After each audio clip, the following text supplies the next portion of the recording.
Hello दोस्तों। आज फिर मैं आपके लिए एक बहुत ही मज़ेदार और बहुत ही अच्छी कविता लेकर आई हूँ, जो आपको सुनकर बहुत अच्छी लगेगी। आज मेरी कविता है माता पिता पर। किस तरह हमारे माँ बाप बचपन में अपनी सारी खुशियों को त्यागते हुए हमें पालते हैं, बड़ा करते हैं और हर बात का अच्छी तरह से ख्याल करते हैं और कभी भी अपने बच्चों से दुखी नहीं होते।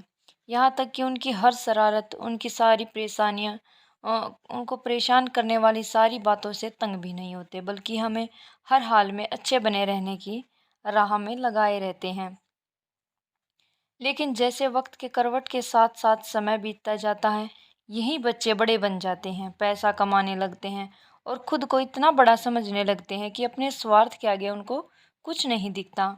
ऐसे ही उन्हें वही माँ बाप बोझ भी लगने लगते हैं और बुढ़ापे में माँ बाप की सेवा करने, उन्हें खुश करने के बजाय उनमें ही दोष निकालने लगते हैं।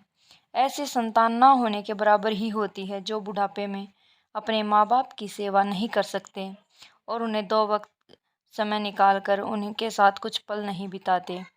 ऐसे बच्चे माँ बाप के बुढ़ापे की लाठी बनने के बजाय उल्टा माँ बाप को बोझ समझने लगते हैं। तो चलिए, जिस प्रकार हमारे माँ बाप हमारे वजूद के कारण होते हैं, वही माँ बाप इन बच्चों के लिए बोझ लगने लगते हैं। इसी सोच पर दिल को छू लेने वाली एक कहानी, माँ बाप का सम्मान, आज मैं आपको सुनाऊंगी। हम सभी उससे बहुत बड़ी सीख ले सकते हैं, क्योंकि देखो भाई, आज ज़माना ऐसा आ गया कि कोई भी अपने माँ बाप की ना ही इज्जत करता है, ना ही उनका ख्याल करता है।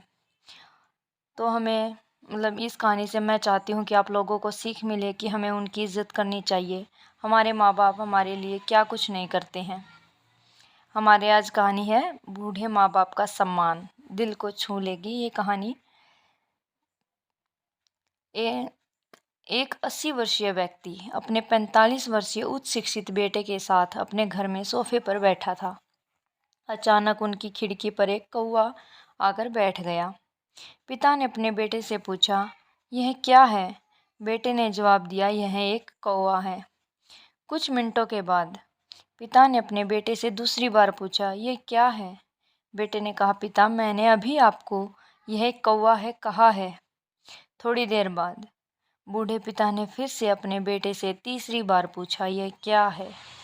इस समय बेटे के स्वर में कुछ जलन महसूस हुई। तब उसने अपने पिता से जुझलाते हुए बोला, यह एक कौवा है, कौवा। थोड़ी देर बाद पिता ने फिर से अपने बेटे से चौथी बार पूछ लिया, यह क्या है? इस बार बेटा अपने पिता पर चिल्लाया, आप मुझसे बार बार एक ही सवाल क्यों पूछते रहते हैं? हालांकि मैंने आपको कई बार बता दिया है कि यह एक कौवा है। क्या आप इसे समझ नहीं पा रहे हैं? थोड़ी देर बाद पिता अपने कमरे में गए और एक पुरानी डायरी लेकर वापस आए, जिसे उन्होंने अपने बेटे के जन्म के बाद से बनाए रखा था। एक पेज खोलने पर उन्होंने अपने बेटे को इस पेज को पढ़ने के लिए कहा। जब बेटे ने उसे पढ़ा तो उस डायरी में कुछ शब्द लिखे हुए थे, आज मेरा 3 साल का छोटा बेटा सोफे पर मेरे साथ बैठा था। जब खिड़की पर एक कौवा बैठा था, मेरे बेटे ने मुझसे 23 बार पूछा कि यह क्या है, और मैंने उसे 23 बार जवाब दिया कि यह एक कौवा था। मैंने उसे हर बार प्यार से गले लगाया और मुझसे 23 बार फिर से वही सवाल पूछा। मुझे इस बात से बिल्कुल भी चिढ़ नहीं हुई कि मैंने अपने मासूम बच्चे 23 बार फिर से वही सवाल पूछा। तो माँ बाप को, उसके पिता को बिल्कुल भी चिढ़ महसूस नहीं हुई, क्योंकि वो अपने बच्चे से प्यार करता था और उसने अपने बच्चे के लिए वह प्यार महसूस भी किया। जबकि छोटे बच्चे ने उससे 23 बार पूछा, यह क्या है? पिता को 23 बार सवाल का जवाब देने में जलन नहीं हुई, और जब पिता ने अपने बेटे से सिर्फ 4 बार ही यही सवाल पूछा तो बेटे को चिढ़ और गुस्सा महसूस हुआ। इसे पढ़कर उस बेटे को अपने किए गए व्यवहार का पता चल गया था, जिसके चलते वह मन ही मन बहुत ही शर्मिंदा हो रहा था। शायद उसे अब किए गए अपने बूढ़े पिता के प्रति व्यवहार पता चल गया था। इसलिए यदि आपके माता पिता जब बुढ़ापे में होते हैं, उन्हें न तो पीछे छोड़ें और न ही उन्हें एक बोझ के रूप में देखें, बल्कि उनके साथ एक दयालु शब्द बोले, शांत, आज्ञाकारी, विनम्र और उनके प्रति दयालु बने। अपने माता पिता के प्रति विचारशील रहें।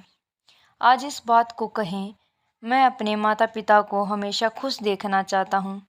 जब से मैं छोटा हाँ और हमेशा जब से मैं छोटा बच्चा था, उन्होंने मेरी देखभाल की।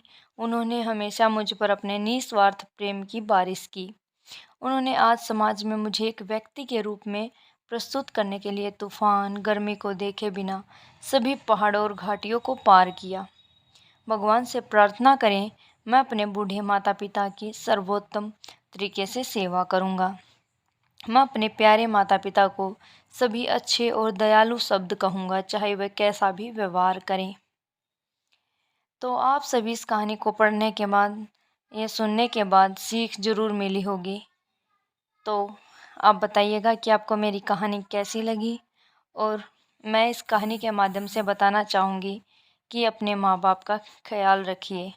उन्हें भी हमारी ज़रूरत है और हमको उनकी ज़रूरत है, और उन्हें प्यार की बहुत ज़रूरत है, जैसे हमें प्यार की ज़रूरत है। मेरा उद्देश्य यही है कि इन कहानियों के द्वारा कुछ शिक्षा मिल सके और अपने आप को बदलने की कोशिश करें। धन्यवाद। मेरी कहानी अच्छी लगे तो लाइक, शेयर, सब्सक्राइब ज़रूर करिएगा। ऐसी कहानियाँ मैं आपके लिए लाती रहूँगी और जिनसे हमें शिक्षा मिले। मेरा उद्देश्य यही है कि मेरी कहानियाँ अच्छी हों, जिनसे हम शिक्षा प्राप्त कर सकें।